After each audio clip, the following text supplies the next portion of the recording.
దేశ ఆర్థిక ప్రగతి చిత్రం మారడం లేదు. అంతర్జాతీయ ఆర్థిక రంగంలో నెలకొన్న స్తబ్దత సహా నిర్ణయాలు తీసుకోవడంలో విధాన నిర్ణేతల తటపటాయింపులు జాతీయ అభివృద్ధిపై ప్రభావం చూపుతూనే ఉన్నాయి. గత ఆర్థిక సంవత్సరంలో జీడీపీ 6.5%కి పడిపోయి 9 ఏళ్ల కనిష్ట స్థాయికి జారిపోగా ఈ ఆర్థిక సంవత్సరంలో మొదటి 4 నెలల కాలంలో పారిశ్రామికోత్పత్తి సూచి ఐఐపి 3 నెలలు రుణాత్మక స్థితిలోనే ఉండి జూన్లో పారిశ్రామికోత్పత్తి -1.8%కి చేరి దేశ ఆర్థిక వ్యవస్థ తీరును కళ్లకు కట్టింది. విధాన నిర్ణేతలు ఇకనైనా మొద్దు నిద్ర వీడకపోతే భవిష్యత్తు మరింత అతలాకుతలమైపోతుందని హెచ్చరించింది. ఆందోళనకరంగా సాగుతున్న దేశ ఆర్థిక వ్యవస్థ తీరు, తీసుకోవాల్సిన చర్యలపై ఇది సంగతి ప్రత్యేక కథనం.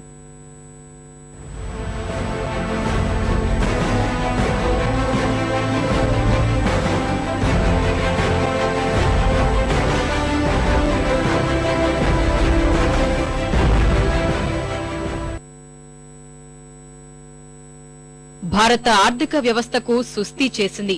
కొన్నేళ్లుగా వేధిస్తున్న ఈ జబ్బు ఇంకా ఎన్నాళ్లు కొనసాగుతుందో తెలియని అనిశ్చిత పరిస్థితి తీవ్ర ఆందోళనకు గురిచేస్తోంది. కర్ణుడి చావుకు 1,00,000 కారణాలు అన్నట్లుగానే మద్యంలోనూ ప్రగతి బాట నడిచిన దేశ ఆర్థిక వ్యవస్థ ఇంతలా కునారిల్లడానికి అనేక సమస్యలు తోడ్పడ్డాయి.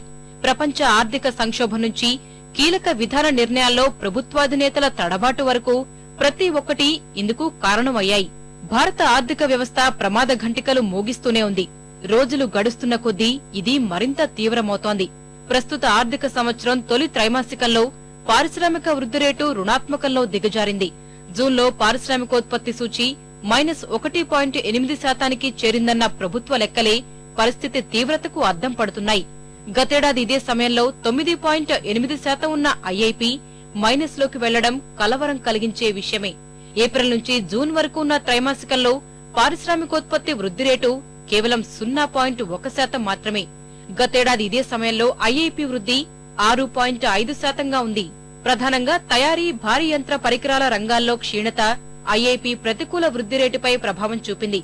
గతేడాది జూన్లో 11.1% వృద్ధి కనబరిచిన తయారీ రంగం ఈసారి 3.2% పతనాన్ని నమోదు చేసింది.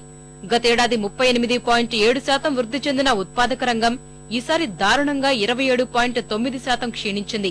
2011 ఏప్రిల్ జూన్లో 17% పెరిగిన భారీ యంత్ర పరికరాల ఉత్పత్తి ఈ ఆర్థిక సంవత్సరం ఇదే సమయంలో 19.6% తగ్గింది. మైనింగ్, విద్యుత్ రంగాలు మాత్రం కాస్త ఊరటనిచ్చాయి. గతేడాది జూన్లో 1.4% క్షీణతను నమోదు చేసిన మైనింగ్ రంగం ఈసారి 0.6% వృద్ధి చెందింది. విద్యుత్ రంగం 8.8% వృద్ధితో పర్వాలేదనిపించింది. పారిశ్రామిక ఉత్పత్తి రంగం కొంతకాలంగా ప్రమాదకర స్థాయిలోనే సాగుతోంది. గడిచిన 4 నెలల పారిశ్రామికోత్పత్తిని గమనంలోకి తీసుకుంటే అందులో 3 నెలలు రుణాత్మక స్థితిలోనే ఉండటం భారత ఆర్థిక వ్యవస్థ అతలాకుతలం అవుతుందనేందుకు నిదర్శనంగా నిలుస్తోంది. మార్చిలో 2.8% ప్రతికూల వృద్ధి సాధించిన పారిశ్రామికోత్పత్తి ఏప్రిల్లో -0.9%కి చేరింది. మేలో మాత్రం పర్వాలేదనిపించింది. ఈ నెలలో 2.5% వృద్ధి నమోదు చేసింది. అయితే జూన్లో తిరిగి 1.8 ప్రతికూల వృద్ధి నమోదు చేసి ప్రమాద ఘంటికలు